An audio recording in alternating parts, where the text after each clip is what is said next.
3h46. O que aconteceu nos últimos dias, as notícias que pipocaram, e o noticiário fica mais escasso, né? Uma notícia acaba, se ela tem algum potencial, ela acaba ganhando um potencial gigantescamente maior numa época em que as notícias estão mais rareadas. E foi o que aconteceu com a história dos cruzeiros aqui no Brasil. E não foram boas, evidentemente.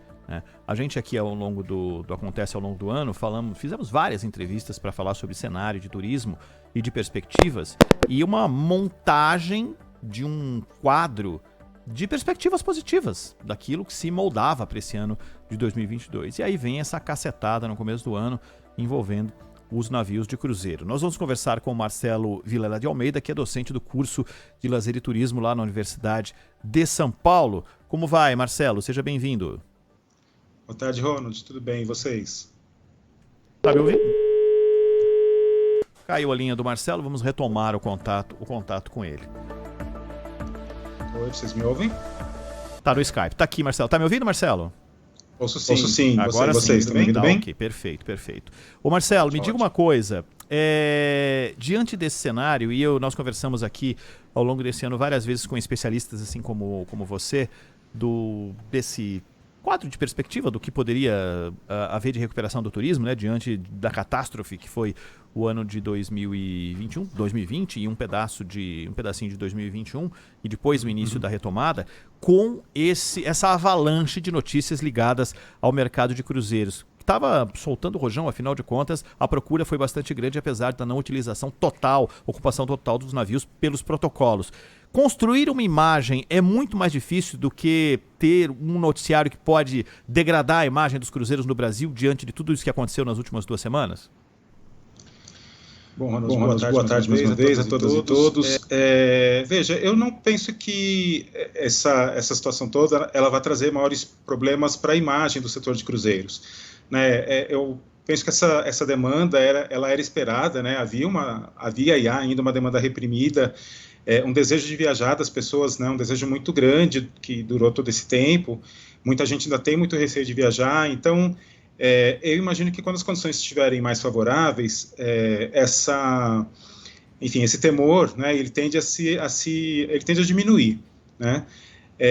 Mas eu, confesso que não entendo assim, essa comemoração que houve, né, assim, de modo tão efusivo, porque, acho que a gente não aprendeu o suficiente, né, com esses 2 anos de pandemia, e achava bastante temerosa essa liberação, né?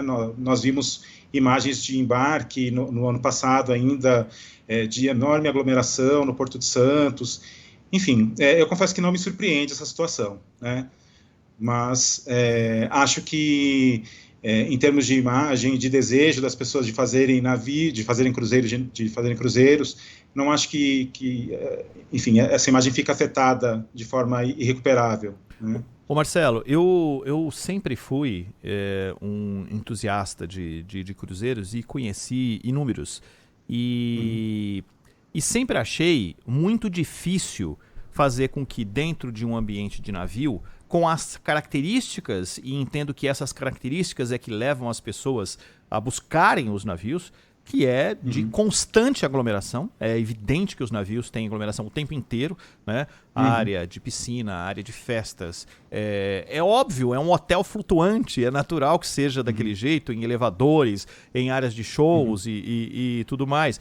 E sempre me trouxe uma preocupação de como eles resolveriam. Será que a adaptação dos navios para a necessidade não tiraria exatamente aquilo que os navios têm de mais, de mais legal? Quando você diz que desde o início você achava que a coisa poderia não dar certo, especificamente na questão de cruzeiros, era mais ou menos por isso?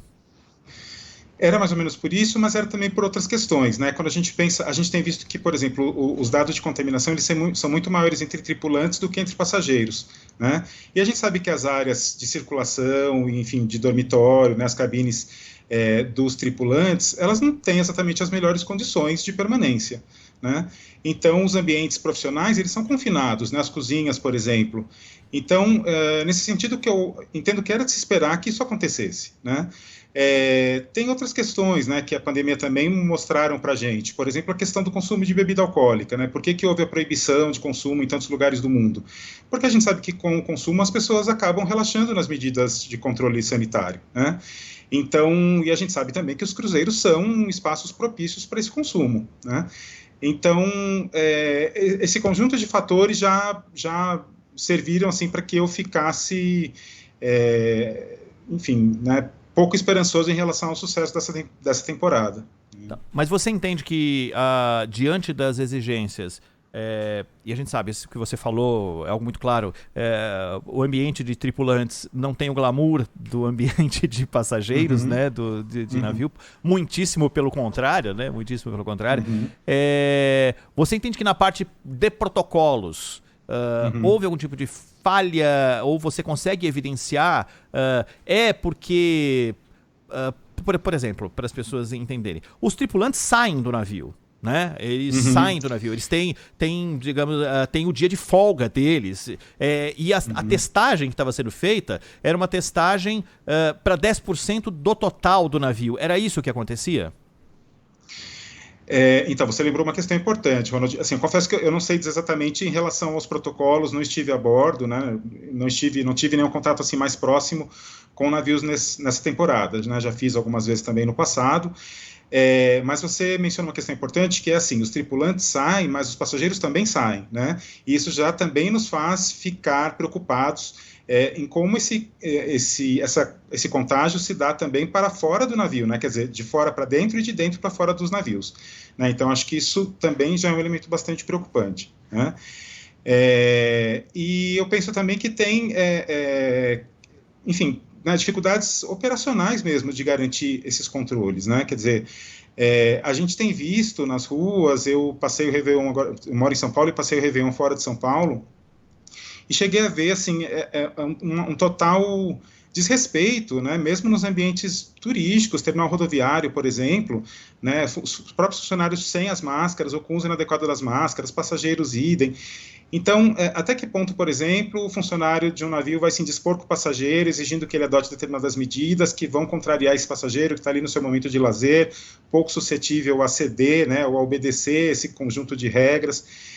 Então, eu vejo, assim, muitos complicadores, né, para garantir o sucesso desses controles. Eu imagino também, só fazendo um paralelo aqui, Marcelo, claro. Eu fico imaginando, aquela situação do cara que estaciona em vaga proibida dentro de shopping.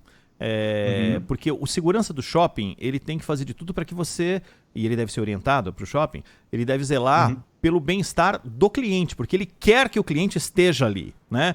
Aí é o cara que tem que dizer para o cliente, essa vaga você não pode utilizar, ou seja, você já cria um tipo de sabor com aquele cara, fala, eu não volto mais aqui porque fui tratado, apesar dele estar errado, né? Talvez seja isso, você está dentro de um ambiente de navio que já está sendo difícil esse processo de recuperação, e aí você tem que pedir para que o funcionário tenha algum tipo de indisposição com quem está sem máscara, e o cara deve ficar numa situação de sinuca, sem saber exatamente o que fazer, né? Exatamente. Eu confesso que, como eu disse, eu não sei se isso aconteceu ou não, mas acho bem possível, a julgar pelo que a gente tem visto nos voos, né? Comissárias e comissários de voo sendo agredidas, né? E agredidos por passageiros que não querem usar máscara dentro dos aviões. Então, não me espantaria que isso esteja acontecendo nos navios também, né? Isso sem falar nas questões da própria testagem, né? Quer dizer, a testagem não né, enfim, eventualmente ela não atinge todos os passageiros, a gente sabe que a pessoa pode estar naquela janela imunológica ali em que ela já está contaminada, mas não sabe que está contaminada, né, o vírus ainda não se mostra ali detectável. Enfim, eu acho tudo isso ainda muito temerário. Né? Você entende que as imagens que de alguma forma ganharam as redes de gente... Porque os cruzeiros estão vendidos e vão até abril, né? Teoricamente até abril. Tem uma pressão da Anvisa para que o governo tome uma decisão. O ministro do Turismo disse há pouco, ainda nesta manhã, que essa vai ter que ser avaliado mesmo, se deve ou não ser cancelada a temporada de cruzeiros. As empresas que estão no Brasil, e aí são as duas empresas, a Costa e a MSC, alegam que o percentual de infecções dentro dos navios é pequenino perto do potencial de passageiros mesmo, né? Tá falando ali algo abaixo de 0,5% de infectados. Você tem um feeling assim do que pode acontecer e ao longo dos próximos dias, diante de uma pressão que vem da Anvisa, uma situação do governo que precisa é dele, a decisão não é da Anvisa, só orienta, né? E das companhias de cruzeiro que do outro lado estão fazendo uma pressão, claro, para que isso não seja interrompido agora. Eu acho que a gente está vendo mais uma vez, Ronald, aquele dilema, né, aquele falso dilema, na verdade, que se colocou no ano de 2020, né, no começo da pandemia, entre economia e vida, né? Quer dizer, claro que, e a gente viu de novo isso acontecendo agora no Réveillon também, para usar mais um exemplo, que é essa discussão, se vai ter queima de fogos, se vai ter show, se não vai. Então, a gente percebe muito claramente, assim, uma intenção dos governos municipais, estaduais, governo federal, de não desagradar o setor empresarial, né? Então, a gente viu, por exemplo, essa questão do Rio de Janeiro, né, com os fogos. Então, bom, não mantém a queima de fogos, suspende o show, tira o acesso das pessoas à Copacabana, e isso, evidentemente, beneficia os hotéis, né, porque se eles tivessem que não abrir ou não manter as suas reservas, seria muito complicado. Eu confesso que eu não consigo ver assim, muito claramente o que vai acontecer, não, né? Eu imagino que se esses percentuais aumentarem de contaminação, acho que medidas mais drásticas terão que ser adotadas. A gente tem visto já isso em outros países. Agora, na hora do almoço, eu vi uma notícia também de um navio em Lisboa com contaminação, necessidade de desembarque, 3.000 pessoas, né, que tiveram que desembarcar, né? Pois é. Então, não consigo ver com otimismo essa situação, né? Assim, lamento pelas empresas, lamento pelos passageiros que têm relatado problemas também muito sérios de falta de informação, até já carência de alimentação a bordo, muita desinformação, muito desencontro de informação. Mas eu acho, enfim, né, bastante arriscada essa situação toda como ela está. Bom, diante disso, eu acho que como é que normalmente funciona, digamos, é como qualquer viagem, as pessoas estão temerosas, né, e querem desistir. Funciona mais ou menos como qualquer desistência, tem um percentual até tanto tempo antes da viagem, tem um percentual ali que você pode ter de reembolso e tal, acho que não muda muito com relação a outras situações, né, Marcelo?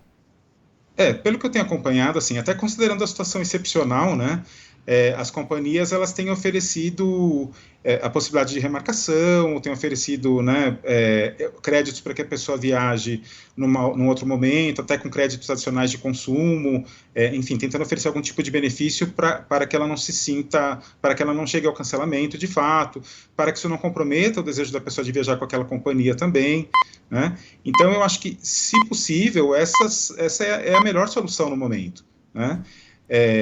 Pelo menos para o passageiro, né? Que é uma forma dele evitar maiores prejuízos, né? Além dos que ele já teve, evidentemente, né? Quer dizer, e além do prejuízo, claro, digamos assim, emocional, né? Quer dizer, a pessoa reservou uma parte do ano, aquele período das férias para essa atividade. Por mais insegura que ela fosse, havia ali um desejo de que aquilo se realizasse, né? Então, esse tempo que não vai ser utilizado mais com essa atividade, ele é perdido, né? Isso realmente gera uma insatisfação enorme, né? A questão é tentar minimizar o prejuízo financeiro recorrendo a enfim, essas oportunidades que as companhias têm oferecido. Diante de uma situação em que as pessoas desistiram do cruzeiro, que é para se lamentar, claro, né? A gente sabe que o setor precisa se recuperar, mas claro. Quer colocar dinheiro e quer viajar. O que você poderia dizer onde que as pessoas estão colocando o foco? É território nacional mesmo? As pessoas estão viajando internamente diante do dólar muito alto? Tem esses dois fatores, né? Tem sem dúvida, a questão da pandemia, que faz com que as pessoas procurem destinos mais próximos, né? Viagens de carro, mesmo as viagens aéreas. A gente sabe que durante a pandemia, né, com a redução da oferta, os voos estiveram muito cheios, e assim que os voos foram sendo retomados, né, a ocupação realmente atingiu níveis elevadíssimos, né?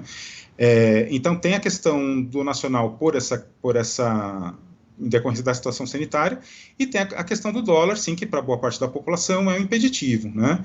Então, me parece que, de fato, bom, para o turismo interno isso seria uma excelente oportunidade, né? Seria algo extremamente positivo em termos de manter o brasileiro dentro do país, viajando, promovendo, né, a circulação de riquezas, etc., né? Evitando a saída de divisas. Então, hoje me parece a melhor alternativa, né, para quem realmente pretende viajar, quer fazer isso no futuro próximo, me parece a melhor solução, né? Perfeito. Marcelo Vilela de Almeida, especialista na área de turismo, professor da Universidade de São Paulo, que traz informação aqui para a gente. Esse assunto que está bombando nos últimos dias, a situação dos navios de cruzeiro aqui no país, não é só no Brasil, como disse o Marcelo, lembrou muito bem, lá em Portugal, um cruzeiro, hoje teve o desembarque de 3 mil pessoas, ia para as Ilhas Canárias e acabou tendo que parar por lá mesmo. Marcelo Vilela, um abraço, muito obrigado pela atenção com a Rádio Bandeirantes, tá? Até uma próxima. Um abraço, eu que agradeço, até.